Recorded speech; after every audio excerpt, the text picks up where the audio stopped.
Hi friends, welcome to PSC beginners. നമ്മുടെ ഇന്നത്തെ topic എന്താണെന്ന് വെച്ചാൽ ഭരണഘടനയാണ് നമ്മൾ ഇന്ന് പ്രധാനമായി പറയുന്നത്. ഭരണഘടനയുടെ ഭരണഘടനയിലേക്ക് എത്തിയ നാൾ വഴികളെക്കുറിച്ചാണ് നമ്മൾ ഇന്ന് പറയുന്നത്. അതിൽ എന്താണെന്ന് പറഞ്ഞാൽ ഈസ്റ്റ് ഇന്ത്യ കമ്പനി വന്നത് മുതൽ ഇന്ത്യൻ സ്വാതന്ത്ര്യ സമരം വരെ നമ്മുടെ ബ്രിട്ടീഷുകാർ ഇവിടെ നടപ്പിലാക്കിയ ആക്റ്റുകൾ, നിയമങ്ങൾ, അതിനെക്കുറിച്ചിട്ടാണ് ഇന്നത്തെ ടോപ്പിക്. അതിലൂടെയാണ് ഇന്ത്യൻ ഭരണഘടനയിലേക്ക് നമ്മൾ എത്തിപ്പെട്ടത്. അതിനെക്കുറിച്ച് നമ്മൾ മുൻപും പറഞ്ഞിട്ടുണ്ട്. ശരിക്കും പറഞ്ഞാൽ ഭരണഘടന പഠിക്കുമ്പോൾ നമ്മൾ ആദ്യം തുടക്കം മുതൽ പഠിച്ചു വരണം. ഈ ആക്റ്റുകളൊക്കെ പഠിച്ചു വന്നാൽ തന്നെ നമുക്ക് ഭരണഘടനയെക്കുറിച്ച് കൂടുതൽ അറിയാൻ സാധിക്കുകയുള്ളൂ. അപ്പോൾ ഇന്നത്തെ ടോപ്പിക്കിൽ എന്താണ് പറയുന്നത് എന്ന് പറഞ്ഞാൽ ബ്രിട്ടീഷുകാർ ഇന്ത്യയിൽ നടപ്പിലാക്കിയ ഭരണപരിഷ്കാരങ്ങളെക്കുറിച്ചിട്ടാണ് പറയാവുന്നത്. പിന്നെ രണ്ടാമത്തെ കാര്യം എന്താണെന്ന് പറഞ്ഞാൽ ഇന്ത്യ എന്നത് നമുക്കറിയാം. ആദ്യം ഇന്ത്യ എന്നത് പല പല നാട്ടുരാജ്യങ്ങളായിട്ട് ചെറു നാട്ടുരാജ്യങ്ങളായി കടന്ന ഈ നാട്ടുരാജ്യങ്ങളെയെല്ലാം എങ്ങനെ ഇന്ത്യ എന്നൊരു യൂണിയനാക്കി, എന്തുകൊണ്ട് നമ്മുടെ നേതാക്കന്മാർക്ക് ഭരണഘടന വേണം എന്നൊരു തോന്നലുണ്ടായി എന്നതിലേക്കെല്ലാം എത്തിക്കുന്ന ഓരോ നാൾ വഴികളെക്കുറിച്ചാണ് ഇന്നത്തെ ടോപ്പിക്ക് നമ്മൾ പറയുന്നത്. ഓക്കെ, നമുക്കപ്പം പറയാം. ഫസ്റ്റ്, ഈ ഇന്ത്യയിലെ നമ്മൾ പറഞ്ഞു പലതരം ആക്റ്റുകളുണ്ട് എന്ന് പറഞ്ഞു. ആ ആക്റ്റുകളെ തന്നെ നമ്മൾ രണ്ടായി വിഭജിക്കുന്നുണ്ട്. ഒന്ന് വന്നിട്ട് കമ്പനി റൂളെന്നും രണ്ട് ക്രൗൺ റൂളെന്നും. അപ്പോൾ ഒന്ന് വന്നിട്ട് കമ്പനി റൂൾ, രണ്ട് ക്രൗൺ റൂൾ.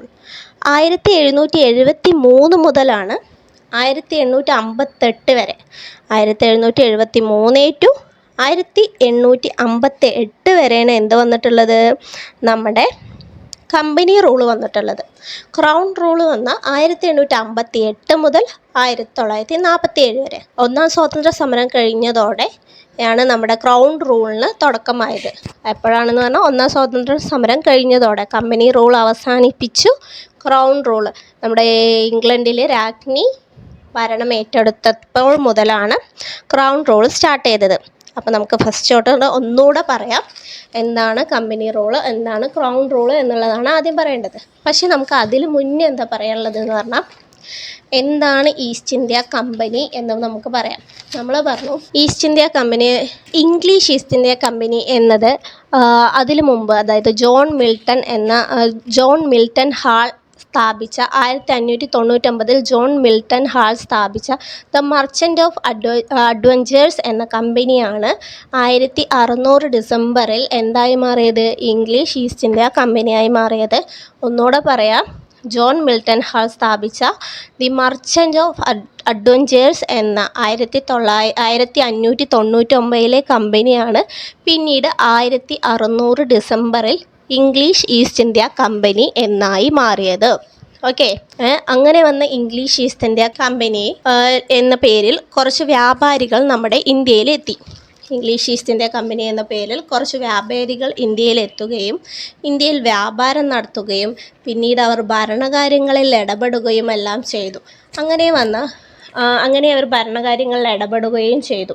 അങ്ങനെ ഭരണകാര്യങ്ങളിൽ ഇടപെട്ടുകൊണ്ടിരിക്കുമ്പോൾ അവർ ഈ കാലഘട്ടങ്ങളിൽ പ്രധാനപ്പെട്ട കുറച്ച് നിയമങ്ങളും നിർണായകമായ തീരുമാനങ്ങൾ, ആക്റ്റുകളൊക്കെ കൊണ്ടുവന്നിട്ടുണ്ട്. അതിനെക്കുറിച്ചാണ് നമ്മൾ ഇന്ന് പറയാൻ പോകുന്നത്. ഓക്കെ, ഫസ്റ്റ് നമുക്ക് കമ്പനി റൂൾ എന്താണ്, ക്രൗൺ റൂൾ എന്താണ് എന്ന് പറയാം. അതിന് മുമ്പ് പറയണമെന്ന് പറഞ്ഞാൽ 1600 എലിസബത്ത് രാജ്ഞിയാണ് അവർക്ക് ഇന്ത്യയിലേക്ക് വരാനും ഇവിടെ ഭരണം നടത്താനുമുള്ള അധികാരം കൊടുത്തത്. ഇംഗ്ലീഷ് ഈസ്റ്റ് ഇന്ത്യ കമ്പനിക്ക് കിഴക്കൻ രാജ്യങ്ങളിൽ 15 വർഷത്തേക്ക് വ്യാപാരം നടത്താൻ അനുമതി നൽകിയ ചാർട്ടറാണ് റോയൽ ചാർട്ടർ എന്ന് പറയുന്നത്. ഒന്നുകൂടെ പറയാം, ഇംഗ്ലീഷ് ഈസ്റ്റ് ഇന്ത്യ കമ്പനിക്ക് കിഴക്കൻ രാജ്യങ്ങളിൽ 15 വർഷത്തേക്ക് വ്യാപാരം നടത്താൻ അനുമതി നൽകിയ ചാർട്ടറാണ് റോയൽ ചാർട്ടർ എന്ന് പറയുന്നത്. ഈ റോയൽ ചാർട്ടർ അനുവദിച്ച ഭരണാധികാരിയാണ് എലിസബത്ത് രാജ്ഞി എന്ന് പറയുന്നത്. ഈസ്റ്റ് ഇന്ത്യ കമ്പനിയുടെ കാലാവധി അനന്തരമായി നീട്ടിക്കൊടുത്തത് ജെയിംസ് ഒന്നാമനാണ്. ഇംഗ്ലീഷ് ഈസ്റ്റ് ഇന്ത്യ കമ്പനിയെ നിയന്ത്രിക്കുന്നതിന് വേണ്ടി ബ്രിട്ടീഷ് പാർലമെൻറ്റ് പല നിയമങ്ങളൊക്കെ പാസ്സാക്കിയിട്ടുണ്ട്. ഇനി അതിനെക്കുറിച്ചാണ് പറയുന്നത്. Okay, company rule and crown rule. നമുക്ക് ഫസ്റ്റ് കമ്പനി റൂൾ ഏതൊക്കെയാണെന്ന് നോക്കാം. റെഗുലേറ്റിംഗ് ആക്ട് 1773, 1781 അമെൻഡിങ് ആക്ട് അല്ലെങ്കിൽ സെറ്റിൽമെൻറ്റ് ആക്ട് എന്നറിയപ്പെടുന്നു. പിന്നെ പിറ്റ്സ് ഇന്ത്യ ആക്ട് 1784, പിന്നെ 1786 ആക്ട്, ചാർട്ടർ ആക്ട് 1793, 1813, 1833, 1853. ഇതൊക്കെയാണ് കമ്പനി റൂളിൽ വരുന്നത്. ഇനി ക്രൗൺ റൂളിൽ എന്തൊക്കെയാണ് വരുന്നതെന്ന് പറഞ്ഞാൽ government of India act 1858, Indian council act 1861, Indian council act 1892, Indian council act 1909, അതായത് മിൻറ്റോ മോർലി റിഫോംസ്. പിന്നെ ഗവൺമെൻറ് ഓഫ് ഇന്ത്യ ആക്ട് 1919, അതായത് മൊണ്ടോഗ്യു ചെംസ്ഫോർഡ് ഭരണപരിഷ്കാരങ്ങൾ. Government of India act 1935, last one Indian independence act 1947. ഇതൊക്കെയാണ് crown റൂളിൽ വരുന്നത്. അപ്പോൾ വീണ്ടും നമ്മൾ പറയുന്നത് പറഞ്ഞാൽ East India company 1600 East India company രൂപീകൃതമായി. അതിൽ മുമ്പുണ്ടായിരുന്ന ദി മർച്ചൻ്റ് ഓഫ് അഡ്വഞ്ചേഴ്സ് എന്ന കമ്പനി 1600 ഡിസംബറിൽ ഈസ്റ്റ് ഇന്ത്യ കമ്പനിയായി മാറി. അവർക്ക് കിഴക്കൻ രാജ്യങ്ങളിൽ വ്യാപാരം നൽകാനുള്ള അവകാശം നൽകിയ ചാർട്ടറാണ് റോയൽ ചാർട്ടർ. അത് നൽകിയത് എലിസബത്ത് രാജ്ഞി ആയിരുന്നു പറഞ്ഞു. പിന്നെ 2 തരം റൂളുകൾ, അവരെ നിയന്ത്രിക്കാൻ 2 തരം റൂളുകൾ ഉണ്ടായിരുന്നു പറഞ്ഞു. അതാണ് company rule and crown rule എന്ന് പറയുന്നത്. ഫസ്റ്റത്തെ വന്നിട്ട് പറയണമെന്നാൽ 1773 റെഗുലേറ്റിംഗ് ആക്റ്റാണ് ആദ്യത്തേത്. അപ്പോൾ നമുക്ക് ഫസ്റ്റ് തുടങ്ങാം. 1773 റെഗുലേറ്റിംഗ് ആക്ട്. ഈസ്റ്റ് ഇന്ത്യ കമ്പനിയുടെ ഇന്ത്യൻ ഉപഭൂഖണ്ഡത്തിലെ കാര്യങ്ങൾ നിയന്ത്രിക്കാൻ ബ്രിട്ടീഷ് പാർലമെൻറ്റ് സ്വീകരിച്ച ആദ്യ നടപടിയായിരുന്നു റെഗുലേറ്റിംഗ് ആക്ട് 1773. അതായത് ഇംഗ്ലീഷ് ഈസ്റ്റ് ഇന്ത്യ കമ്പനിയിലെ കാര്യങ്ങളെല്ലാം നിയന്ത്രിക്കാൻ, ഇന്ത്യയിൽ നടക്കുന്ന കാര്യങ്ങളൊക്കെ നിയന്ത്രിക്കാൻ വേണ്ടി ആദ്യമായി ഇംഗ്ലീഷ് ഈസ്റ്റ് ഇന്ത്യ കമ്പനിയെ നിയന്ത്രിക്കുക, അവരുടെ അവരുടെ ഭരണം ഏറ്റെടുക്കുക എന്നതിന് വേണ്ടി ഫസ്റ്റ് ബ്രിട്ടീഷ് ഗവൺമെൻറ് പാസ്സാക്കിയ നിയമമാണ് 1773 റെഗുലേറ്റിംഗ് ആക്ട് എന്ന് പറഞ്ഞത്. ഈ ആക്ട് പ്രകാരം ഇന്ത്യയിൽ ഒരു കേന്ദ്രീകൃത ഭരണ പ്രക്രിയയ്ക്ക് തുടക്കമിട്ടു.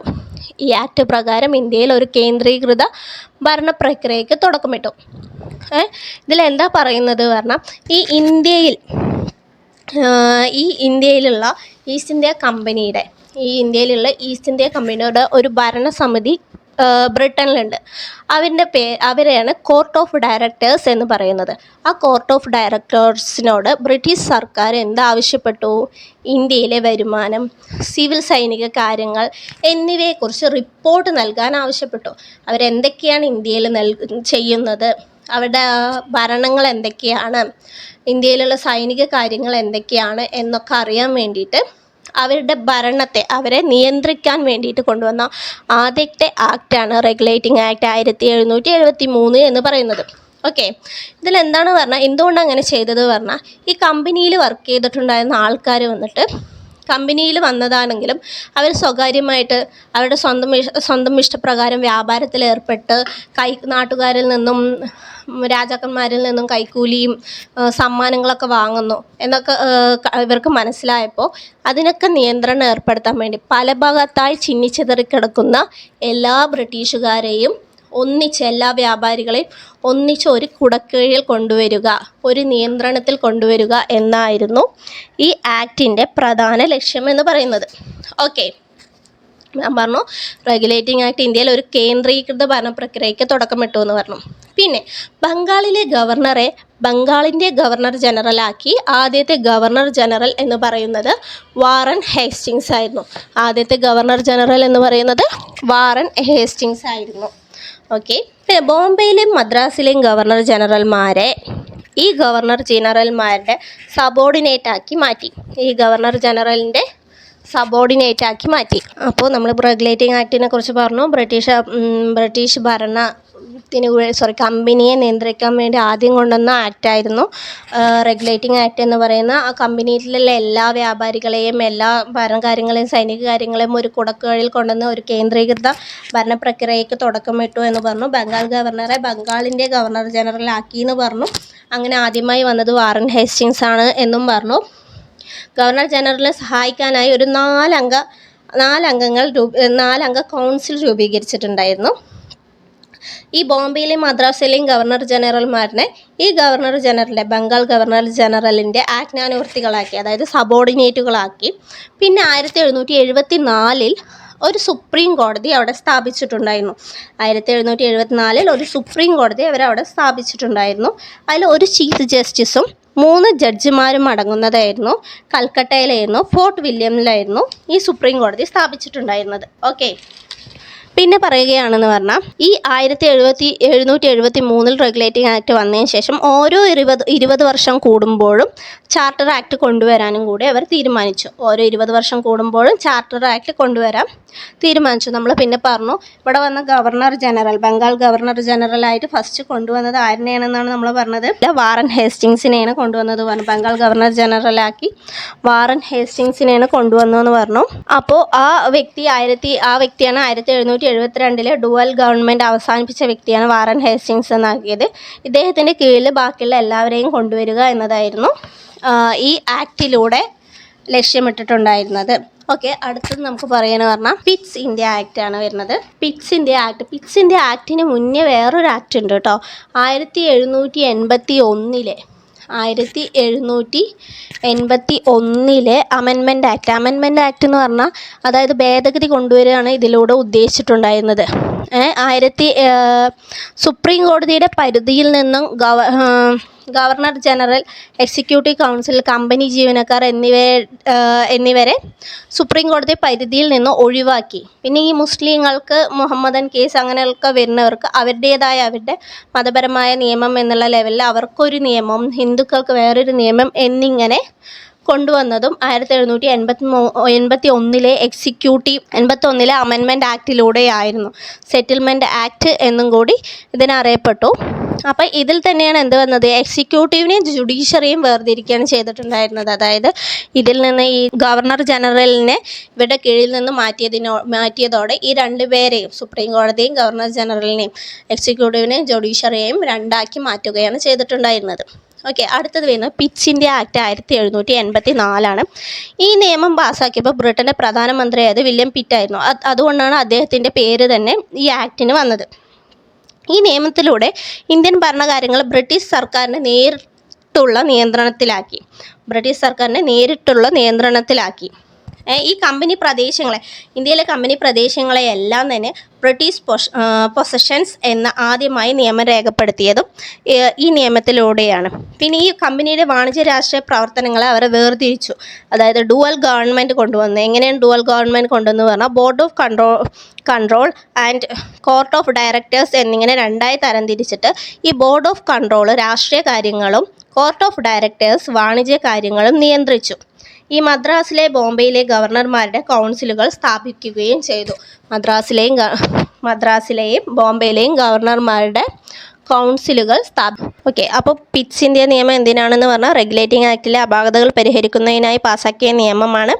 ഇന്ത്യയിലെ ഭരണപരവും ഈസ്റ്റ് ഇന്ത്യ കമ്പനിയുടെ പൂർണ്ണ നിയന്ത്രണവും ബ്രിട്ടീഷ് ഗവൺമെൻറ്റിനെ കീഴിൽ കൊണ്ടുവന്ന നിയമമാണ് പിറ്റ്സ് ഇന്ത്യ നിയമം എന്ന് പറയുന്നത്. ഓക്കെ, അടുത്തത് ചാർട്ടർ ആക്ടുകൾ 4 ഉണ്ട്. നമ്മൾ ആദ്യം തന്നെ പറഞ്ഞു റെഗുലേറ്റിംഗ് ആക്ട് 1773 വന്നപ്പോൾ 20 കൊല്ലം കൂടുമ്പോൾ ചാർട്ടർ ആക്ടുകൾ കൊണ്ടുവരും പറഞ്ഞു. അപ്പോൾ 20 കൊല്ലം എഴുതിയിട്ട് പിന്നെ 4 ചാർട്ടർ ആക്ടാണ് വന്നിരിക്കുന്നത്. 93, 13, 33, 53. ലാസ്റ്റത്തെ 53ത്തെ ചാർട്ടർ ആക്ടാണ്. അപ്പോൾ നമുക്ക് ഫസ്റ്റത്തെ 1793 ചാർട്ടർ ആക്ടിനെ കുറിച്ച് നോക്കാം. ചാർട്ടർ ആക്ടിന് മുന്നേ വേറൊരു ആക്ടും കൂടി നമ്മൾ പറഞ്ഞിട്ടുണ്ടായിരുന്നു അല്ലേ. ചാർട്ടർ ആക്ടിന് മുന്നേ പറഞ്ഞത് വന്നിട്ട് ഈ കോൺവാലിസ് വരുന്നതിനെ കുറിച്ചിട്ടും അദ്ദേഹത്തിൻ്റെ 1786 lord Cornwallis governor general of ബംഗാളായി നിയമിക്കപ്പെട്ടു.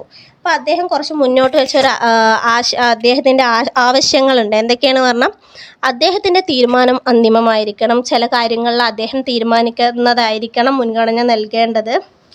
അദ്ദേഹമായിരിക്കും മുഖ്യ കമാൻഡിങ് ഓഫീസർ എന്ന്. ഈ കാര്യങ്ങൾ സാക്ഷാത്കരിക്കാൻ വേണ്ടി മാത്രമാണ് 1786 ആക്ട് വന്നത്. അപ്പോൾ ഈ amending act, Pitt's India act, 1786 ആക്ടൊക്കെ ഇങ്ങനെ ഓരോ ആവശ്യങ്ങൾക്ക് വേണ്ടി മാത്രം വന്നതാണ്. ഈ ചാർട്ടർ ആക്ട് എന്ന് പറയുന്നത് ഈ 20 കൊല്ലം കൂടുമ്പോൾ വരണം എന്നുള്ള ലെവലിലാണ് 1793, 13, 33, 53 എന്നീ വർഷങ്ങളിൽ ചാർട്ടർ ആക്ടുകൾ വന്നത്. ഒക്കെ നമുക്ക് പറയാം. ചാർട്ടർ ആക്ട് 1793 ലോർഡ് കോൺവാലിസിൻ്റെ ആവശ്യാർത്ഥം നൽകിയ പ്രത്യേക അധികാരങ്ങൾ അദ്ദേഹത്തെ കൂടാതെ ഭാവി ഗവർണർമാർക്കും ജനറൽമാരിലേക്കും പ്രസിഡൻസികളുടെ ഗവർണർമാരിലേക്കും കൂടി കൊടുത്തു. സബോർഡിനേറ്റ് പ്രസിഡന്റുകളായ ബോംബെയുടെയും മദ്രാസിൻ്റെയും ഗവൺമെൻറ്റുകൾക്കും മേൽ ഗവർണർ ജനറലിന് കൂടുതൽ അധികാരം നൽകപ്പെട്ടു.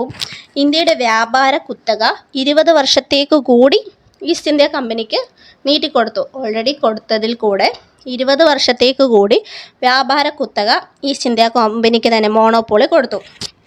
അടുത്തത്, ഗവർണർ ജനറൽ അല്ലാത്ത ഒരാൾ മുഖ്യ കമാൻഡിംഗ് ഓഫീസർ ആകുമ്പോൾ അദ്ദേഹം ഗവർണർ ജനറൽ കൗൺസിലിൽ അംഗമാകാൻ പാടില്ല. ഇതൊക്കെയായിരുന്നു അതിലത്തെ കാര്യങ്ങൾ. ബോർഡ് ഓഫ് കൺട്രോൾ അംഗങ്ങൾക്കും അവരുടെ ജീവനക്കാർക്കും ഇനി മുതൽ ഇന്ത്യൻ വരുമാനത്തിൽ നിന്ന് ശമ്പളം നൽകണം. അതാണ് മെയിനായിട്ട് പറയുന്നത്.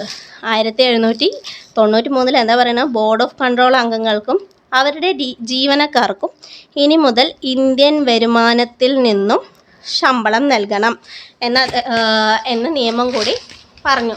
അതിൽ എന്താണ് പറയുന്നത് പറഞ്ഞാൽ, അത് കൊടുക്കുന്നത് കൂടാതെ 5 ലക്ഷം വെച്ചിട്ട് ഗവൺമെൻറ്റിനും കൊടുക്കണം. 5 ലക്ഷം ഇവർ ഇവിടുന്ന് സമ്പാദിക്കുന്നതിൽ ഈ പറയുന്ന ഗവൺമെൻറ് നിയമിക്കുന്ന ഈ ഉദ്യോഗസ്ഥർക്കൊക്കെ ശമ്പളം നൽകുന്നത് കൂടാതെ ഗവൺമെൻറ്റിന് ഒരു 5 ലക്ഷം രൂപ കൂടി ഇവർ നൽകേണ്ടതായിട്ടുണ്ട്. ഓക്കെ, അടുത്തത് വന്നിട്ട് ചാർട്ടർ ആക്ട് 1813 ചാർട്ടർ ആക്റ്റാണ് ഇനി പറയാൻ പോകുന്നത്.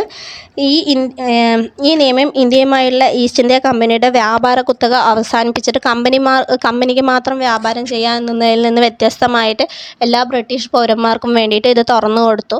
എന്നാലും ഈ ചൈനയിലുള്ള വ്യാപാര കുത്തക അവർക്ക് മാത്രമാക്കിയിട്ടാണ് ഇപ്പോഴും ഉള്ളത്. അവിടെ നിന്നുള്ള തേയില, കറുപ്പ് എന്നിവയുടെ വ്യാപാര കുത്തക ഈസ്റ്റ് ഇന്ത്യ കമ്പനിക്ക് മാത്രമാക്കി. പിന്നെ ഇന്ത്യയിൽ വന്നിട്ട് അവരുടെ മതം പ്രചരിപ്പിക്കാനും വേണ്ടിയിട്ട് താല്പര്യമുള്ള മിഷണറിമാർക്ക് ഈ നിയമം അനുമതി നൽകി. വ്യക്തികളുടെ മേൽ നികുതി ചുമത്താനും പിന്നെ അത് നൽകിയില്ല പറഞ്ഞാൽ അവരെ ശിക്ഷിക്കാനുമുള്ള അധികാരമൊക്കെ തദ്ദേശ സ്വയംഭരണ സ്ഥാപനങ്ങൾക്ക് നൽകി. അതുപോരാണ്ട് ഇന്ത്യയിലെ ഈ ബ്രിട്ടീഷ് പ്രദേശങ്ങളിലുള്ള പാശ്ചാത്യകൾക്ക്, അല്ലെങ്കിൽ ബ്രിട്ടീഷ് പ്രദേശങ്ങളിലെ നിവാസികൾക്കിടയിൽ പാശ്ചാത്യ വിദ്യാഭ്യാസത്തിന് ഊന്നൽ നൽകി. ബ്രിട്ടീഷ് പ്രദേശങ്ങളിലെ ആൾക്കാർക്ക് എന്ത് നൽകി എന്നാണ് പറഞ്ഞാൽ പാശ്ചാത്യ വിദ്യാഭ്യാസത്തിന് ഊന്നൽ നൽകി. നമ്മൾ ഇന്നലത്തെ ഇന്ത്യയിലെ വിദ്യാഭ്യാസ കമ്മീഷനുകൾ 1813 ചാർട്ടർ ആക്ടിനെ കുറിച്ച് പറഞ്ഞിട്ടുണ്ടായിരുന്നു. അപ്പോൾ അതിൽ നമ്മൾ പറഞ്ഞതായിരുന്നു ഫസ്റ്റ് തുടക്കമിട്ടത് ഏത് ചാർട്ടർ ആക്ടിലാണ് ഇന്ത്യയിൽ വിദ്യാഭ്യാസത്തിന് ഫസ്റ്റ് തുടക്കമിട്ടത്. ചാർട്ടർ ആക്ട് 1813 എന്ന് നമ്മൾ പറഞ്ഞായിരുന്നു. ഓക്കെ, അടുത്തത് വന്നിട്ട് ചാർട്ടർ ആക്ട് 1833. ബംഗാളിലെ ഗവർണർ ജനറൽ ഇന്ത്യയുടെ ഗവർണർ ജനറലായി മാറി. ബംഗാളിലെ ഗവർണർ ജനറൽ എന്ന് പറയുന്നത് ഇന്ത്യയിലെ ഗവർണർ ജനറലായി മാറി. എല്ലാ സിവിൽ സൈനിക അധികാരങ്ങളും അദ്ദേഹത്തിൽ മാത്രമായി. ഇവിടുത്തെ ആദ്യത്തെ ഗവർണർ ജനറൽ വില്യം ബെൻഡിക് പ്രഭു ആയിരുന്നു. ഇന്ത്യയിലെ ബ്രിട്ടീഷ് ഇന്ത്യയിലെ കേന്ദ്രീകരണത്തിലേക്കുള്ള അവസാന പടിയായിരുന്നു ഇത്. ഇതുകൂടാതെ ബോംബെ മദ്രാസ് പ്രസിഡൻസിയുടെ നിയമനിർമ്മാണ അധികാരങ്ങൾ എടുത്തുകളഞ്ഞു. ബോംബെയിലെയും മദ്രാസിലെയും നിയമനിർമ്മാണ അധികാരങ്ങൾ എടുത്തുകളഞ്ഞു. ഇപ്പോൾ എല്ലാ അധികാരങ്ങളും ഇന്ത്യൻ ഗവർണർ ജനറൽ മാത്രമാണ് ഉള്ളത്. ഓക്കെ, എല്ലാ അധികാരങ്ങളും ഇന്ത്യൻ ഗവർണർ ജനറലിൽ മാത്രമാണ് ഉള്ളത്. ഈ ആക്ട് പ്രകാരം ഉണ്ടാക്കിയ നിയമങ്ങളെ റെഗുലേഷൻസ് എന്നും ഉണ്ടാക്കിയ നിയമങ്ങളെ നിയന്ത്രണങ്ങൾ, അതായത് റെഗുലേഷൻസ് എന്നും ആക്ട്സ് എന്നും വിളിക്കുന്നു. ഓക്കെ, ഒരു വാണിജ്യ സ്ഥാപനം എന്ന നിലയിൽ ഈസ്റ്റ് ഇന്ത്യ കമ്പനിയുടെ പ്രവർത്തനങ്ങൾ അവസാനിപ്പിക്കുകയും പരിപൂർണമായ ഭരണപരവുമായ സ്ഥാപനമാക്കി മാറ്റുകയും ചെയ്യുകയാണ് ചെയ്തത്. പിന്നെ ഈ സിവിൽ സർവീസുകാരെ തിരഞ്ഞെടുക്കുന്നതിന് തുറന്ന മത്സര സമ്പ്രദായവും കൊണ്ടുവന്നു, ഓപ്പൺ കോമ്പറ്റീഷനും കൊണ്ടുവന്നു. ഓക്കെ, ഇതൊക്കെയാണ് ചാർട്ടർ ആക്ട് 1813 പറയുന്നത്. അപ്പോൾ 1813 പറയുന്നത് ഇതൊക്കെയാണ്. ഈസ്റ്റ് ഇന്ത്യ കമ്പനിയുടെ വാണിജ്യ കുത്തകാവകാശം, ചൈന ഒഴികെയുള്ള വാണിജ്യ കുത്തകാവകാശം അവസാനിപ്പിച്ചിട്ട് ക്രിസ്ത്യൻ മിഷണറിമാർക്ക് ഇവിടെ വന്നിട്ട് അവരുടെ മതം പ്രോത്സാഹിപ്പിക്കാം എന്നുള്ള ഒരു നിയമവും വന്നു. അതുകൂടാണ്ട് ഇവിടെ എഡ്യൂക്കേഷനുള്ള തുടക്കം ഇട്ടു. എഡ്യൂക്കേഷൻ അവരുടെ ഭാഷ ഇവിടെ പഠിപ്പിക്കാനും എഡ്യൂക്കേഷൻ നൽകാനുള്ള നിയമം കൂടി അവർ കൊണ്ടുവരികയാണ് ചെയ്തത്. അടുത്തത് വന്നിട്ട് ചാർട്ടർ ആക്ട് വന്നിട്ട് 1853. ഇതാണ് 53 യെസ് 53 ഇതാണ് അവസാനത്തെ ചാർട്ടർ ആക്ട് എന്ന് പറയുന്നത്. ഗവർണർ ജനറൽ കൗൺസിലിൻ്റെ ലെജിസ്ലേറ്റീവ് എക്സിക്യൂട്ടീവ് അധികാരങ്ങൾ വേർപെടുത്തി. ഗവർണർ ജനറലിൻ്റെ എക്സിക്യൂട്ടീവ് ലെജിസ്ലേറ്റീവ് അധികാരങ്ങൾ വേർപെടുത്തി. എന്നിട്ട് ഈ ലെജിസ്ലേറ്റീവ് കൗൺസിലിലേക്ക് പുതിയ കുറച്ച് അംഗങ്ങളെ ചേർത്തു. ഒരു 6 അംഗങ്ങളെ പുതുതായി ചേർത്തു. എവിടെ നിന്നൊക്കെയാണ്? മദ്രാസ്, ബോംബെ, ആഗ്ര, ബംഗാൾ എന്നീ പ്രവിശ്യയിലെ താൽക്കാലിക ഗവൺമെൻറ്റുകൾ നിയമിച്ച 4 അംഗങ്ങൾ ഉൾപ്പെടെ 6 അംഗങ്ങളുള്ള ഒരു സെൻട്രൽ ലെജിസ്ലേറ്റീവ് കൗൺസിൽ രൂപീകരിച്ചു. ഓക്കെ, ഇന്ത്യൻ സെൻട്രൽ ലെജിസ്ലേറ്റീവ് കൗൺസിലിലെ പ്രാദേശിക പ്രാതിനിധ്യം ഈ ആക്ടിൻ്റെ സവിശേഷതയാണ്.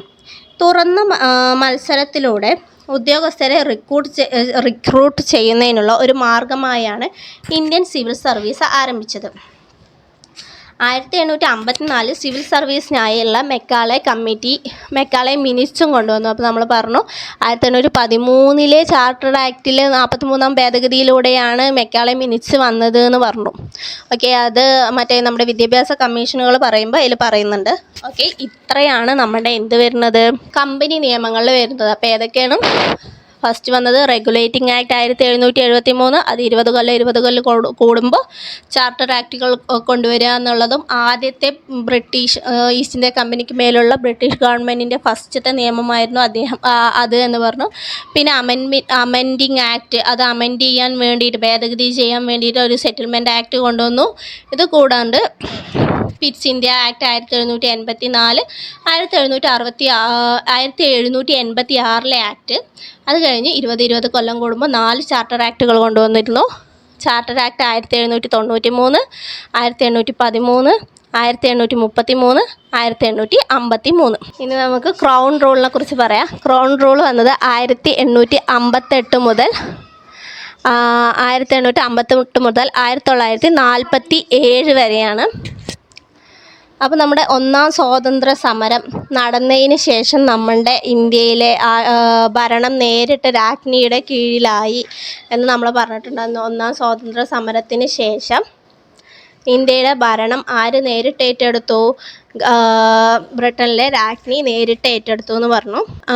അവിടെ എന്താ വന്നത് പറഞ്ഞാൽ ഗവർണർ ജനറൽ ഓഫ് ഇന്ത്യ എന്ന പദവി വൈസ്രോയി എന്നാക്കി മാറ്റിയ നിയമമാണ് 1858 ഗവൺമെൻറ് ഓഫ് ഇന്ത്യ ആക്ട് എന്ന് പറയുന്നത്. ബ്രിട്ടീഷ് ഇന്ത്യയിലെ ആദ്യ വൈസ്രോയി ആയിരുന്നത് കാനിങ് പ്രഭു ആയിരുന്നു. ബ്രിട്ടീഷ് ഇന്ത്യയിലെ ആദ്യ വൈസ്രോയി ആയിരുന്നത് കാനിങ് പ്രഭു ആയിരുന്നു. The act for the better government of India എന്നറിയപ്പെടുന്നത് ഗവൺമെൻറ് ഓഫ് ഇന്ത്യ ആക്ട് 1858 ഇന്ത്യയുടെ ആദ്യ secretary of state Edward Henry സ്റ്റാൻലിയും ഇന്ത്യയുടെ അവസാന സെക്രട്ടറി ഓഫ് സ്റ്റേറ്റ് വന്നിട്ട് വില്യം ഫ്രാൻസിസ് ഹാരിയുമായിരുന്നു. ഏറ്റവും കൂടുതൽ കാലം ഇന്ത്യയുടെ സെക്രട്ടറി ഓഫ് സ്റ്റേറ്റ് ആയിരുന്നത് ജോർജ് ഹാമിൽട്ടൺ ആയിരുന്നു. ബ്രിട്ടീഷ് രാജ്ഞിയുടെ വിളംബരം വന്നിട്ട് 1858 നവംബർ 1 ഇന്ത്യൻ ജനതയുടെ മാഗ്ന കാർട്ട എന്നറിയപ്പെടുന്നതാണ് ബ്രിട്ടീഷ് രാജ്ഞിയുടെ വിളംബരം. അപ്പോൾ ഇന്ത്യൻ ജനതയുടെ മാഗ്ന കാർട്ട എന്നറിയപ്പെടുന്നതും the better government of India എന്നതും 1858 ഗവൺമെൻറ് ഓഫ് ഇന്ത്യ ആക്ട് ആയിരുന്നു. അപ്പോൾ ആ ആക്ട് പ്രകാരം രാജ്ഞി നേരിട്ട് ഇന്ത്യയിലെ ഭരണം ഏറ്റെടുത്തു. ഗവർണർ ജനറൽ ഓഫ് ഇന്ത്യ എന്നതിനെ മാറ്റി വൈസ്രോയി എന്നാക്കി മാറ്റി. ആദ്യത്തെ വൈസ്രോയി വന്നിട്ട് കാനിങ് പ്രഭു ആയിരുന്നു. ലോർഡ് സ്റ്റാൻലി ആയിരുന്നു ഇന്ത്യയുടെ ആദ്യ സെക്രട്ടറി ഓഫ് സ്റ്റേറ്റ്. ഇന്ത്യയിലെ സ്റ്റേറ്റ് സെക്രട്ടറി ഓഫീസും സൃഷ്ടിച്ചിട്ടുണ്ടായിരുന്നു. ഓക്കെ, അടുത്തത് വന്നിട്ട് Indian council act 1861. Indian council act 1861. 1857 കലാപത്തിന് ശേഷം ഇന്ത്യയുടെ ഭരണത്തിൽ ഇന്ത്യക്കാരുടെ സഹകരണം തേടിയതിൻ്റെ ആവശ്യകത ബ്രിട്ടീഷ് സർക്കാരിന് ബോധ്യപ്പെട്ടു. സഹകരണ നയം പ്രായോഗികമാക്കാൻ 1861, 92, 1909 എന്നീ വർഷങ്ങളിൽ പാർലമെൻറ്റ് 3 നിയമങ്ങൾ നടപ്പിലാക്കി. അതാണ് കൗൺസിൽ നിയമങ്ങൾ. മൂന്ന് കൗൺസിൽ ആക്റ്റാണുള്ളത്. 1861, 1892, 1909. പ്രതിനിധി സഭയിലെ നിയമനിർമ്മാണ പ്രക്രിയയിൽ ഇന്ത്യക്കാരെ ഉൾപ്പെടുത്തുന്നതിന് തുടക്കമിട്ട നിയമമാണ് ഇത്. അതായത് ഇന്ത്യൻ വൈസ്രോയി കൗൺസിലുകളിലേക്ക് ഇന്ത്യക്കാർക്ക് പ്രാധാന്യം നൽകി. ഈ നിയമപ്രകാരം വൈസ്രോയി തൻ്റെ വിപുലീകരിക്കപ്പെട്ട കൗൺസിലിൽ അനൗദ്യോഗിക അംഗങ്ങളായി ചില ഇന്ത്യക്കാരെ കൂടി നാമനിർദ്ദേശം ചെയ്യണമെന്ന് വ്യവസ്ഥ ചെയ്തു. 1861 ഇന്ത്യൻ കൗൺസിൽ ആക്ട് പ്രകാരം ലെജിസ്ലേറ്റീവ് കൗൺസിലിലേക്ക് നാമനിർദ്ദേശം ചെയ്യപ്പെട്ട ഇന്ത്യക്കാരാണ് ബനാറസിലെ രാജാവ്, പട്യാല മഹാരാജാവ്, സർ ദിനകർ റാവു എന്നിവർ. അടിയന്തരാവസ്ഥ സമയങ്ങളിൽ 6 മാസ കാലാവധിയോടെ ഓർഡിനൻസ് ഇറക്കാൻ വൈസ്രോയിക്ക് അനുവാദം നൽകിയ നിയമം കൂടിയാണ് ഇന്ത്യൻ കൗൺസിൽ ആക്ട് 1861. 1859 കാനിങ് പ്രഭു കൊണ്ടുവന്ന പോർട്ട്ഫോളിയോ സിസ്റ്റത്തിന് അനുമതി നൽകിയ നിയമമാണ് ഇന്ത്യൻ കൗൺസിൽ ആക്ട് എന്ന് പറയുന്നത്. ഇന്ത്യൻ കൗൺസിൽ ആക്ടിനെ കുറിച്ച് ഒന്നുകൂടെ പറയണമെന്ന് ഈ 1862 ഇന്ത്യൻ കൗൺസിൽ ആക്ട് ഇന്ത്യൻ ഭരണഘടനാ രാഷ്ട്രീയ ചരിത്രത്തിലെ ഒരു പ്രധാന നാഴികക്കല്ലാണ്. വൈസ്രോയുടെ കൗൺസിലുകൾക്ക് ഇന്ത്യക്കാർക്ക് പ്രാധാന്യം നൽകി. അപ്പം ഇപ്പോൾ പറഞ്ഞുകൊണ്ടിരുന്നത് ഏതാണ് പറഞ്ഞാൽ ഇന്ത്യൻ കൗൺസിൽ ആക്ട് ആയിരുന്നു. അതിൽ 3 വ്യക്തികൾ ആരൊക്കെയായിരുന്നു പറഞ്ഞാൽ ബനാറസിലെ രാജാവ്, പട്യാല മഹാരാജാവ്, സർ ദിനകർ റാവു എന്നിവരൊക്കെയായിരുന്നു ആ 3 അംഗങ്ങൾ എന്ന് പറഞ്ഞു. 1862, 86, 97 എന്നീ വർഷങ്ങളിൽ ബംഗാൾ, വടക്ക് പടിഞ്ഞാറൻ പ്രവിശ്യ, പഞ്ചാബ് എന്നിവയ്ക്കായി പുതിയ നിയമനിർമ്മാണ കൗൺസിലുകൾ സ്ഥാപിക്കുന്നതിന് ഇത് വ്യവസ്ഥ ചെയ്തു. ഈ ആക്ട് പ്രകാരം കൗൺസിലിലെ കൂടുതൽ സൗകര്യപ്രദമായ കൃത്യനിർവഹണത്തിനായി നിയമങ്ങളും ഉത്തരവുകളും നിർമ്മിക്കാൻ അധികാരം ആർക്ക് നൽകപ്പെട്ടു? വൈസ്രോയിക്ക് നൽകപ്പെട്ടു. 1859 ലോർഡ് കാനിങ് പോർട്ട്ഫോളിയോ സംവിധാനത്തിനും അംഗീകാരം നൽകിയത്. നമ്മൾ നേരത്തെ പറഞ്ഞ പോർട്ട്ഫോളിയോ സിസ്റ്റത്തിന് അനുമതി നൽകിയ നിയമമാണ് ഇന്ത്യൻ കൗൺസിൽ ആക്ട് 1861 എന്ന് പറയുന്നത്. അത് കൊണ്ടുവന്നത് 1859 ഇത് കൊണ്ടുവന്നത്. ആക്ട് വന്നിട്ട് 1861 മദ്രാസിലെയും ബോംബെയിലെയും പ്രസിഡൻസികളുടെ നിയമനിർമ്മാണ അധികാരങ്ങൾ പുനഃസ്ഥാപിക്കപ്പെട്ടതോടെയാണ് വികേന്ദ്രീകരണം ആരംഭിച്ചത്. അടിയന്തരാവസ്ഥ സാഹചര്യങ്ങളിൽ ലെജിസ്ലേറ്റീവ് കൗൺസിലിൻ്റെ അനുമതിയില്ലാതെ ഓർഡിനൻസുകൾ പുറപ്പെടുവിക്കാൻ വൈസ്രോയിക്ക് അധികാരം നൽകി. അതിൻ്റെ ആയുസ് എന്ന് പറയുന്നത് 6 മാസം മാത്രമായിരുന്നു. അതിനെ പറഞ്ഞാൽ അടിയന്തരാവസ്ഥ സമയങ്ങളിൽ 6 മാസ കാലാവധിയോടെ ഓർഡിനൻസ് പുറപ്പെടുവിക്കാൻ കഴിയുമെന്നുള്ളത്. അടുത്തതാണ് ഇന്ത്യൻ കൗൺസിൽ ആക്ട് 1892. ലെജിസ്ലേറ്റീവ് കൗൺസിലുകൾ വിപുലീകരിച്ചു. ഈ ആക്ട് പ്രകാരം എന്താണ് പറഞ്ഞാൽ ലെജിസ്ലേറ്റീവ് കൗൺസിലുകൾ വിപുലീകരിച്ചു. സെൻട്രൽ പ്രവിശ്യ ലെജിസ്ലേറ്റീവ് കൗൺസിലുകൾക്ക് അധിക അംഗങ്ങളുടെ എണ്ണം വർദ്ധിപ്പിച്ചു. ബഡ്ജറ്റ് ചർച്ച, എക്സിക്യൂട്ടീവിനെ ചോദ്യം ചെയ്യൽ തുടങ്ങിയ കൂടുതൽ അധികാരങ്ങളും അവകാശങ്ങളും ലെജിസ്ലേറ്റീവ് കൗൺസിലുകൾക്ക് നൽകപ്പെട്ടു. അടുത്തത് വന്നിട്ട് ഇന്ത്യൻ കൗൺസിൽ ആക്ട് 1892 പരോക്ഷ തെരഞ്ഞെടുപ്പ് അവതരിപ്പിച്ചത്. ഇന്ത്യൻ കൗൺസിൽ ആക്ട് 1892 പരോക്ഷ തെരഞ്ഞെടുപ്പ് അവതരിപ്പിച്ചത്. അടുത്തത് ഇന്ത്യൻ കൗൺസിൽ ആക്ട് 1909, അതായത് മിൻറ്റോ മോർലി ഭരണപരിഷ്കാരങ്ങൾ എന്നാണ് ഇത് കൂടുതൽ അറിയപ്പെട്ടിട്ടുണ്ടായിരുന്നത്. മിൻറ്റോ മോർലി ഭരണപരിഷ്കാരങ്ങൾ എന്നാണ്. മോർലി പ്രഭു സെക്രട്ടറിയും മിൻറ്റോ പ്രഭു വൈസ്രോയുമായിരുന്നു. അതുകൊണ്ടാണ് ഈ മിൻറ്റോ മോർലി ഭരണപരിഷ്കാരങ്ങൾ എന്ന് പറയുന്നത്. കേന്ദ്രത്തിലെയും പ്രവിശ്യകളിലെയും ലെജിസ്ലേറ്റീവ് കൗൺസിലുകളുടെ അംഗബലം വർദ്ധിപ്പിച്ചു. കേന്ദ്ര ലെജിസ്ലേറ്റീവ് കൗൺസിലിലെ അംഗങ്ങളുടെ എണ്ണം 16 നിന്ന് 60 ഉയർത്തി. 16 നിന്ന് കേന്ദ്ര ലെജിസ്ലേറ്റീവ് കൗൺസിലിലെ അംഗങ്ങളുടെ എണ്ണം 16 നിന്ന് 60 ഉയർത്തി. പ്രവിശ്യകളിൽ അംഗങ്ങളുടെ എണ്ണത്തിൽ ഒരു ഏകീകൃത സ്വഭാവം ഉണ്ടായിരുന്നില്ല. എപ്പോൾ വേണമെങ്കിലും അംഗങ്ങൾ അങ്ങോ മാറാം എന്നുള്ള ലെവലിലായിരുന്നു. ഇത് പ്രവിശ്യ തലത്തിൽ അനൗദ്യോഗിക ഭൂരിപക്ഷം അവതരിപ്പിച്ചു. ആദ്യമായി ഒരു ഇന്ത്യക്കാരൻ വൈസ്രോയുടെ എക്സിക്യൂട്ടീവ് കൗൺസിലിലെ അംഗമായി. ആരായിരുന്നു ചോദിച്ചാൽ സത്യേന്ദ്ര പ്രസാദ് സിൻഹയായിരുന്നു. ആരായിരുന്നു ആ അംഗം? ആദ്യമായി വൈസ്രോയുടെ എക്സിക്യൂട്ടീവ് കൗൺസിലിലെ അംഗമായത് ആരാണ് ചോദിച്ചാൽ സത്യേന്ദ്ര പ്രസാദ് സിൻഹയായിരുന്നു. പ്രത്യേക വർഗാടിസ്ഥാനത്തിലുള്ള, അതായത് മതം മാനദണ്ഡമാക്കിയിട്ട് അംഗീകരിക്കപ്പെടുകയാണ് ചെയ്തിട്ടുള്ളത്. ഇത് മുസ്ലിങ്ങൾക്ക് സാമുദായിക പ്രാധാന്യം ഏർപ്പെടുത്തി. ആർക്ക് വേണ്ടിയിട്ടാണ് ഈ മതം കൊണ്ടുവന്നത്? ആർക്ക് വേണ്ടിയിട്ടാണ്? മുസ്ലിങ്ങൾക്ക് സാമുദായിക പ്രാധാന്യം നൽകുക എന്ന ഉദ്ദേശത്തോടെയായിരുന്നു. കമ്മ്യൂണലിസം എന്ന ആശയം ഈ നിയമം അംഗീകരിക്കപ്പെട്ടു. കമ്മ്യൂണലിസം എന്ന ആശയം ഈ നിയമം അംഗീകരിക്കപ്പെട്ടു. കമ്മ്യൂണൽ ഇലക്ട്രേറ്റിൻ്റെ പിതാവായി അറിയപ്പെടുന്നത് മിൻറ്റോ പ്രഭുവാണ്. കമ്മ്യൂണൽ ഇലക്ട്രേറ്റിൻ്റെ പിതാവായി അറിയപ്പെടുന്നത് മിൻറ്റോ പ്രഭുവാണ്. ഇപ്പം എളുപ്പത്തിലൊന്ന് പറഞ്ഞു പോകാം. 1909 Indian council act Minto Morley ഭരണപരിഷ്കാരം എന്നും അറിയപ്പെടുന്നു.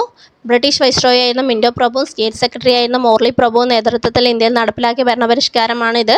മുസ്ലിം വിഭാഗങ്ങൾക്ക് തെരഞ്ഞെടുപ്പിൽ ആദ്യമായി പ്രത്യേക മണ്ഡലങ്ങൾ അനുവദിച്ച ഭരണപരിഷ്കാരങ്ങളാണ്. അപ്പോൾ മുസ്ലിങ്ങൾക്ക് പ്രത്യേക മണ്ഡലം വന്നത് 1909 മിൻറ്റോ മോർലി ഭരണപരിഷ്കാര പ്രകാരം വൈസ്രോയുടെ എക്സിക്യൂട്ടീവ് കൗൺസിലിലേക്ക് ഒരു ഇന്ത്യക്കാരനെ, സെക്രട്ടറി ഓഫ് സ്റ്റേറ്റ് കൗൺസിലിലേക്ക് 2 ഇന്ത്യക്കാരെയും നിയമിച്ചു. വൈസ്രോയുടെ എക്സിക്യൂട്ടീവ് കൗൺസിലിലേക്ക് ഔദ്യോഗിക അംഗമായി എത്തിയ ആദ്യ ഇന്ത്യക്കാരൻ പറയുന്നത് SP സിൻഹയായിരുന്നു.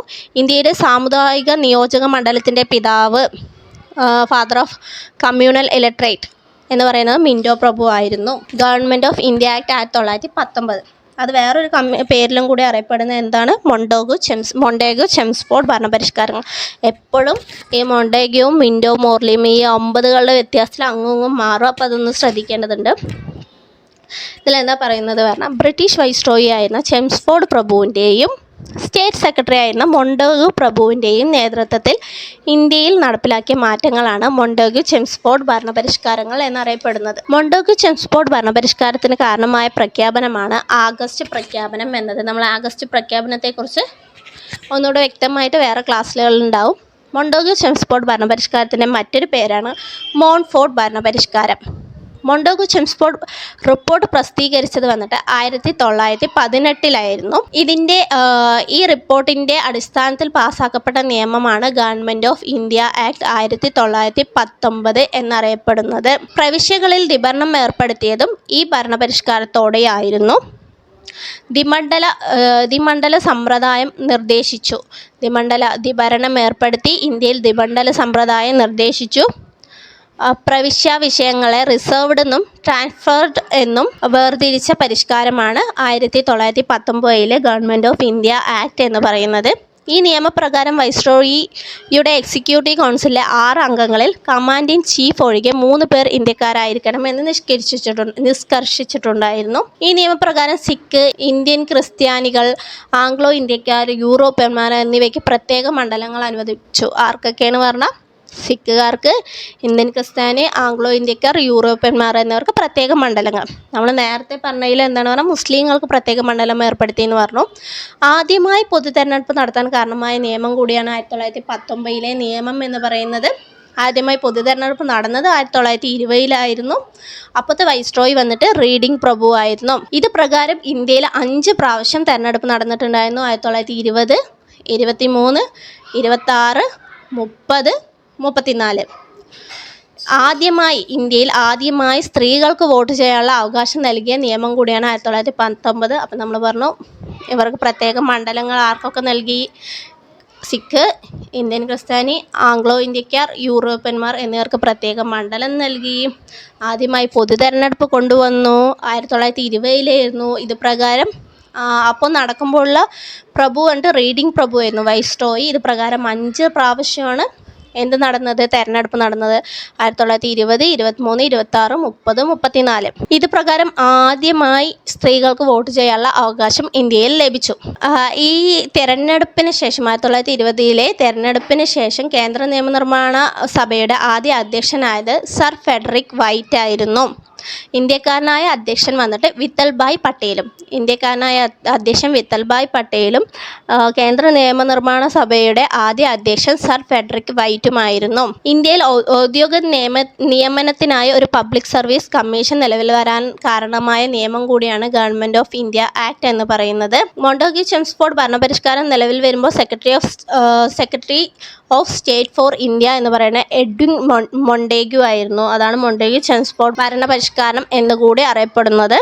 ഇത് പ്രാബല്യത്തിൽ വന്നിട്ട് 1921 അടുത്തത് government of India act 1935. 1935 government of India act ഇന്ത്യക്ക് വേണ്ടി ബ്രിട്ടീഷ് പാർലമെൻറ്റ് പാസ്സാക്കിയ ഏറ്റവും ദൈർഘ്യമേറിയ നിയമമാണ് 1935 ഇന്ത്യൻ ഭരണഘടനയുടെ ബ്ലൂ പ്രിൻ്റ് എന്നും അറിയപ്പെടുന്ന നിയമം കൂടിയാണ് ഗവൺമെൻറ് ഓഫ് ഇന്ത്യ ആക്ട് എന്ന് പറയുന്നത്. 1932 നമ്മൾ വെറും 3 വട്ടമേശ സമ്മേളനങ്ങൾ നടന്നിട്ടുണ്ട്. 1932 മൂന്നാം വട്ടമേശ സമ്മേളനത്തിന് ശേഷം പുറത്തിറങ്ങിയ വൈറ്റ് പേപ്പർ നിർദ്ദേശങ്ങൾ കോൺഗ്രസ് കമ്മിറ്റി അംഗീകരിച്ചിട്ടുണ്ടായിരുന്നില്ല. കമ്മിറ്റി അംഗീകരിച്ചില്ല. ഈ നിർദ്ദേശങ്ങളെ മുൻനിർത്തി ബ്രിട്ടീഷ് സർക്കാർ പാർലമെൻറ്റിൽ 1934 ഡിസംബർ 19 ഒരു ബില്ല് അവതരിപ്പിച്ചു. അത് ഗവൺമെൻറ് ഓഫ് ഇന്ത്യ ആക്ട് 1935 എന്ന പേരിൽ പാസ്സാക്കുകയും ചെയ്തു. ഇന്ത്യയുടെ വികസന പാതയിലെ ഒരു നാഴികക്കല്ലായി ഈ ആക്ട് കണക്കാക്കപ്പെടുന്നു. ഇന്ത്യയിലെ വികസന പാതയിലെ ഒരു നാഴികക്കല്ലായി കൂടി ഈ ആക്ട് അറിയപ്പെടുന്നുണ്ട്. ഇന്ത്യയിലെ ജനാധിപത്യത്തിൻ്റെ അടിത്തറ രൂപപ്പെട്ടത് ഈ ആക്ട് പ്രകാരമാണ്. ഇന്ത്യയിലെ ഇന്ത്യയിൽ ജനാധിപത്യത്തിൻ്റെ അടിത്തറ പാകിയത് ഈ ആക്ടിലൂടെയാണ്. അടുത്ത പറയണമെന്ന് പറഞ്ഞാൽ പ്രധാന സവിശേഷതകൾ പറയാം. സർ സാമുവൽ ഹൊറർ ആയിരുന്നു ഈ ആക്ടിൻ്റെ ചീഫ് ആർക്കിടെക്റ്റ് എന്ന് പറയുന്നത്. എന്നാൽ ശക്തമായ ഒരു ബ്രേക്കുള്ളതും എന്നാൽ എഞ്ചിനില്ലാത്തതുമായ ഒരു യന്ത്രം, അടിമത്തത്തിൻ്റെ പ്രമാണപത്രം എന്നിങ്ങനെ ഗവൺമെൻറ് ഓഫ് ഇന്ത്യ ആക്ടിനെ വിശേഷിപ്പിച്ചത് പണ്ഡിറ്റ് ജവഹർലാൽ നെഹ്റു ആണ്. ഇന്ത്യൻ ഭരണഘടന ഏറ്റവും കൂടുതൽ കടപ്പെട്ടിരിക്കുന്നത് 1935 ഗവൺമെൻറ് ഓഫ് ഇന്ത്യ ആക്ടിനോടാണ്. ബ്രിട്ടീഷ് പാർലമെൻറ്റ് ഇന്ത്യയിൽ പാസ്സാക്കിയ ഏറ്റവും ദൈർഘ്യമേറിയ, അതാണ് നമ്മൾ ആദ്യം തന്നെ പറഞ്ഞു, ബ്രിട്ടീഷ് പാർലമെൻറ്റ് ഇന്ത്യയിൽ പാസ്സാക്കിയ ഏറ്റവും ദൈർഘ്യമേറിയ നിയമമാണ് ഇത് എന്ന് പറഞ്ഞു. അതിൽ 321 സെക്ഷൻസും 10 ഷെഡ്യൂളും ഉണ്ടായിരുന്നു. 321 സെക്ഷൻസും 10 ഷെഡ്യൂളും ഉണ്ടായിരുന്നു. 1935 ജൂലൈ 24 ആക്ട് അംഗീകരിക്കപ്പെട്ടതെങ്കിലും 1937 ഏപ്രിൽ 1 ആക്ട് നിലവിൽ വന്നത്. എന്നാൽ 1950 ജനുവരി 26 ഇന്ത്യൻ ഭരണഘടന പ്രാബല്യത്തിൽ വന്നതോടെയാണ് 1935 ആക്ട് റദ്ദാക്കപ്പെട്ടത്. അതുവരെ 1935 ആക്ട് നിലവിലുണ്ടായിരുന്നു എന്നാണ് പറയുന്നത്. ഈ ആക്ട് പ്രകാരമാണ് 1937 ബർമയെ ഇന്ത്യയിൽ നിന്ന് വേർപെടുത്തിയത്. ഈ ആക്ടിൽ നിന്നാണ് ഗവർണറെ സംസ്ഥാന തലവനായി നിയമിക്കുക എന്ന ആശയം ഇന്ത്യൻ ഭരണഘടന കടമെടുത്തത്. ഇന്ത്യൻ ഭരണഘടന പല രാജ്യങ്ങളിൽ നിന്നും ഇന്ത്യൻ ഭരണഘടനയിലെ ആശയങ്ങൾ കടമെടുത്തിട്ടുണ്ട്. അതുപോലെ ഗവർണർ എന്ന ആശയം കടമെടുത്തത് 1935 ആക്ടിൽ നിന്നാണ്. ഈ 1935 ആക്ട് പ്രകാരം 1937 ആദ്യ പൊതു തെരഞ്ഞെടുപ്പ് നടന്നു. ഈ പൊതു തെരഞ്ഞെടുപ്പിൽ കോൺഗ്രസ് ഭൂരിപക്ഷം നേടിയെങ്കിലും ഈ രണ്ടാം ലോകമഹായുദ്ധത്തിലേക്ക് ഇന്ത്യയെ വലിച്ചെടുക്കാനുള്ള ബ്രിട്ടീഷ് തീരുമാനത്തെ പ്രതിഷേധിച്ചുകൊണ്ട് എല്ലാ കോൺഗ്രസ് മന്ത്രിമാരും രാജിവെച്ചു. അതായത് ഇവരെന്തിനാണ് ഇങ്ങനെയൊക്കെ കൊണ്ടുവരുന്നത് എന്ന് പറഞ്ഞാൽ എന്തുകൊണ്ടായിരുന്നു? അവർക്ക് ഈ രണ്ടാം ലോക മഹായുദ്ധ കാലഘട്ടത്തിൽ ഇന്ത്യയുടെ സഹായം ആവശ്യമായിരുന്നു. അത് മനസ്സിലാക്കിയത് കൊണ്ട് തന്നെ ഈ ഭൂരിപക്ഷം കിട്ടി വിജയിച്ചിട്ട് കൂടി കോൺഗ്രസ്സിലെ മന്ത്രിമാരെല്ലാവരും തന്നെ അത് രാജിവെക്കുകയുണ്ടായി. എന്നിട്ട് പ്രവിശ്യകളും നാട്ടുരാജ്യങ്ങളും യൂണിറ്റുകളായി ഉൾക്കൊള്ളുന്ന ഒരു അഖിലേന്ത്യാ ഫെഡറേഷൻ സ്ഥാപിക്കുന്നതിന് ഈ ആക്ട് വ്യവസ്ഥ ചെയ്തു. അതിനുശേഷം പ്രവിശ്യകളും നാട്ടുരാജ്യങ്ങളും യൂണിറ്റുകളായി ഉൾക്കൊള്ളുന്ന ഒരു അഖിലേന്ത്യാ ഫെഡറേഷൻ സ്ഥാപിക്കുന്നതിന് ഈ ആക്ട് വ്യവസ്ഥ ചെയ്തു. നാട്ടുരാജ്യങ്ങൾ അതിൽ ചേരാൻ വിസമ്മതിച്ചതിനാൽ ഈ ഫെഡറേഷൻ ഒരിക്കലും യാഥാർത്ഥ്യമായില്ല. ഇങ്ങനെ ഒരു ഫെഡറേഷൻ കൊണ്ടുവരാം എന്ന് അവർ ഈ ആക്ടിലൂടെ നിയമം കൊണ്ടുവന്നുവെങ്കിൽ കൂടി ഈ നാട്ടുരാജ്യങ്ങളൊന്നും അതിൽ ചേരാത്തതിനാൽ തന്നെ അഖിലേന്ത്യാ ഫെഡറേഷൻ എന്ന ഒരു അവരുടെ ആ ആക്ടിൽ കൊണ്ടുവന്ന നിയമം ഒരിക്കലും യാഥാർത്ഥ്യമായില്ല. പിന്നെ federal list, provincial list, concurrent list എന്നിങ്ങനെ 3 ലിസ്റ്റുകളായി കേന്ദ്രത്തിനും യൂണിറ്റുകൾക്കുമിടയിൽ അധികാരം വിഭജിപ്പിച്ചു. ഫെഡറൽ ഒരു 59, പ്രൊവിഷൻ 54, കൺകറൻറ്റ് 36 എന്നിങ്ങനെ നിയമങ്ങളാണ് ഉണ്ടായിരുന്നത്. ശേഷിക്കുന്ന അധികാരങ്ങൾ വൈസ്രോയ്ക്ക് നൽകപ്പെട്ടു. നമ്മളുടെ ഇപ്പോഴുള്ള പോലെ തന്നെയാണ് concurrent state list, central list, union list, state list, concurrent list എന്ന പോലെ തന്നെയാണ്. അപ്പോൾ എന്തുണ്ടായിരുന്നു? ഫെഡറൽ ലിസ്റ്റ്, പിന്നെ പ്രൊവിൻഷ്യൽ ലിസ്റ്റ്, കൺകറൻറ്റ് ലിസ്റ്റ് എന്നിങ്ങനെ 3 അധികാരങ്ങളുണ്ടായിരുന്നു. ബാക്കി നമ്മളുടെ പോലെ ബാക്കി അവശിഷ്ട അധികാരങ്ങൾ ആർക്കായിരുന്നു? വൈസ്രോയ്ക്ക് നൽകപ്പെട്ടു. പിന്നെ ഈ നിയമത്തിലൂടെ 1935 ഈ ഗവൺമെൻറ് ഓഫ് ഇന്ത്യ ആക്ടിലൂടെയാണ് എന്ത് അവസാനിപ്പിച്ചത്? പ്രവിശ്യകളിലെ ദ്വിഭരണം അവസാനിപ്പിച്ചത്. എന്നിട്ട് എന്ത് കൊണ്ടുവന്നു? പ്രവിശ്യയിൽ സ്വയംഭരണം അവതരിപ്പിക്കുകയും ചെയ്തു. ഉത്തരവാദിത്തമുള്ള ഗവൺമെൻറ് സംവിധാനം പ്രവിശ്യകളിൽ ഇവർ അവതരിപ്പിച്ചു. കേന്ദ്രത്തിൽ ദ്വിഭരണം സ്വീകരിക്കുന്നതിന് വ്യവസ്ഥ ചെയ്തു. നമ്മളെ ഈ പ്രവിശ്യകളിൽ ദ്വിഭരണം ഇല്ലാതാക്കിയെങ്കിൽ കൂടി അവിടെ സ്വയംഭരണം കൊടുത്തെങ്കിൽ കൂടി കേന്ദ്രത്തിൽ അവർ ദ്വിഭരണം തന്നെ വ്യവസ്ഥ ചെയ്തു. പക്ഷേ ഇത്രയൊക്കെ കൊണ്ടുവന്നിട്ട് ഇതിലെ പല കാര്യങ്ങളും ഈ അഖിലേന്ത്യാ ഫെഡറേഷൻ, അതുപോലെ ഈ കേന്ദ്രത്തിലെ ദ്വിഭരണം ഇവയൊന്നും പൂർണ്ണമായും പ്രാബല്യത്തിൽ വന്നിട്ടുണ്ടായിരുന്നില്ല എന്നതാണ് സത്യം. ഈ പൊതു തെരഞ്ഞെടുപ്പ് നടത്തി കോൺഗ്രസ് അധികാരത്തിൽ വന്നെങ്കിൽ കൂടി ഇവരുടെ ലക്ഷ്യം മനസ്സിലാക്കിയത് കൊണ്ട് ആ ഗവൺമെൻറ്റിലെ മന്ത്രിമാരും എല്ലാവരും രാജിവെച്ച് പിന്മാറുകയാണ് ഉണ്ടായത്. ഒരു വിധത്തിൽ നോക്കിയാൽ കുറേ കാര്യങ്ങൾ പ്രാബല്യത്തിൽ കൊണ്ടുവരാൻ അവർക്ക് സാധിച്ചിട്ടില്ല, ഈ നിയമങ്ങളിലൂടെ സാധിച്ചിട്ടില്ല. ബംഗാൾ, ബോംബെ, മദ്രാസ്, ബീഹാർ, അസം, യുണൈറ്റഡ് പ്രവിശ്യകൾ എന്നീ 6 പ്രവിശ്യകളിൽ, മൊത്തം 11 പ്രവിശ്യയാണ്, അതിൽ 6 പ്രവിശ്യകളിൽ സഭകൾ അവതരിപ്പിച്ചിട്ടുണ്ട്. 11 പ്രവിശ്യകളിൽ ബംഗാൾ, ബോംബെ, മദ്രാസ്, ബീഹാർ, അസം, യുണൈറ്റഡ് പ്രവിശ്യ എന്നിങ്ങനെ 6 പ്രവിശ്യകളിൽ സഭകൾ കൊണ്ടുവന്നു. അധസ്ഥിത വിഭാഗക്കാർക്ക്, സ്ത്രീകൾക്ക്, തൊഴിലാളികൾക്ക് ഇവർക്കൊക്കെ പ്രത്യേക ഇലക്ട്രേറ്റുകൾ പുതുതായി സ്ഥാപിച്ചു കൊടുത്തു. 1858 നിയമപ്രകാരം സ്ഥാപിതമായ കൗൺസിൽ ആക്ട് വന്നിട്ട് നിർത്തലാക്കി. നമ്മൾ പറഞ്ഞ 1858 ഫസ്റ്റ് കൗൺസിൽ ആക്ടിനെ കുറിച്ച് പറഞ്ഞിട്ടുണ്ടായിരുന്നു, അത് നിർത്തലാക്കുകയുണ്ടായി. പകരമായി 1858 കൗൺസിൽ ആക്ട് അല്ല, കൗൺസിൽ ഓഫ് ഇന്ത്യ നിർത്തലാക്കിയിട്ട് പകരമായി സ്റ്റേറ്റ് സെക്രട്ടറിക്ക് ഉപദേശക ടീമിനെ നൽകുകയുണ്ടായി. ഈ നിയമം വോട്ടവകാശം വിപുലീകരിക്കുകയും ജനസംഖ്യയുടെ 10% വരുന്ന ഒരു ന്യൂനപക്ഷ വിഭാഗത്തിന് വോട്ടവകാശം നൽകുകയും ചെയ്തു. Federal public service commission, provincial public service commission, joint public service commission, federal കോടതി, റിസർവ് ബാങ്ക് ഓഫ് ഇന്ത്യ എന്നിവ രൂപീകരിക്കുന്നതിനും ഈ നിയമം കാരണമായി. നമ്മൾ പറഞ്ഞു റിസർവ് ബാങ്ക് ഓഫ് ഇന്ത്യ 1935 വന്നത് എന്ന് പറഞ്ഞു. പിന്നെ പബ്ലിക് സർവീസ് കമ്മീഷൻസ് ഒക്കെ ഈ നിയമത്തിലൂടെയാണ് വന്നത്. 1937 ഒക്ടോബർ 1 ഇന്ത്യയിൽ ഫെഡറൽ കോടതി സ്ഥാപിതമായി. 1950 ജനുവരി 28 അത് ഇന്ത്യൻ സുപ്രീം കോടതിയായി മാറി. അപ്പോൾ 1937 വന്ന ഫെഡറൽ കോടതിയാണ് 1950 ജനുവരി 28 എന്തായി മാറിയത്? ഇന്ത്യൻ സുപ്രീം കോടതിയായി മാറിയത്. ഓക്കെ, അടുത്തത് വന്നിട്ട് ലാസ്റ്റത്തെ ആക്റ്റാണ് ഇന്ത്യൻ ഇൻഡിപെൻഡൻസ് ആക്ട് 1947 എന്ന് പറയുന്നത്. ഇന്ത്യയുടെ ഒരു സ്വതന്ത്ര രാഷ്ട്രമായി പ്രഖ്യാപിക്കുക. 15 ഓഗസ്റ്റ് 1947 ഇന്ത്യയെ ഒരു സ്വതന്ത്ര പരമാധികാര രാഷ്ട്രമായി പ്രഖ്യാപിച്ചു. ഇന്ത്യയെ വിഭജിക്കാനും 2 പുതിയ സ്വയംഭരണാധികാര രാഷ്ട്രങ്ങൾ സൃഷ്ടിക്കാനും വ്യവസ്ഥ ചെയ്തു. ഏതൊക്കെയായിരുന്നു രാജ്യം? ഇന്ത്യ, പാകിസ്ഥാൻ എന്നിങ്ങനെ 2ആയി വിഭജിച്ചിട്ട് 2 പേർക്കും സ്വതന്ത്രമായിട്ട് അധികാരങ്ങൾ നൽകി. വൈസ്രോയുടെ സ്ഥാനം നിർത്തലാക്കി. പകരം സ്വതന്ത്ര രാഷ്ട്രങ്ങളുടെ ക്യാബിനറ്റ് നിർദ്ദേശിക്കുന്നതിനനുസൃതമായി ബ്രിട്ടീഷ് രാജ്ഞി ഒരു ഗവർണർ ജനറലിനെ നിയമിക്കുകയും ചെയ്തു. പകരം ഇന്ത്യയിലെയും പാകിസ്ഥാനിലെയും ക്യാബിനറ്റ് പറയുന്നതിനനുസരിച്ച് ഒരു ഗവർണർ ജനറലിനെ ആര് നിയമിച്ചു? ബ്രിട്ടീഷ് രാജ്ഞി നിയമിച്ചു. അതത് രാജ്യങ്ങൾക്കായി ഏത് ഭരണഘടന രൂപീകരിക്കാനും അത് അംഗീകരിക്കാനും ഇന്ത്യൻ ഇൻഡിപെൻഡൻസ് ആക്ട് ഉൾപ്പെടെ ബ്രിട്ടീഷ് ഗവൺമെൻറ്റിൻ്റെ ഏത് നടപടിയും റദ്ദാക്കാനും സ്വതന്ത്ര രാജ്യങ്ങളുടെ ഭരണഘടനാ നിർമ്മാണ സഭകൾക്ക് അംഗീകാരം നൽകി. ലാസ്റ്റ് വരുന്നത് ഭരണഘടനയിലേക്കാണ്. ഭരണഘടനയുടെ ഓരോ പടിപ്പടിയായിട്ടുള്ള നിയമങ്ങൾ തന്നെയാണ് ഇത്.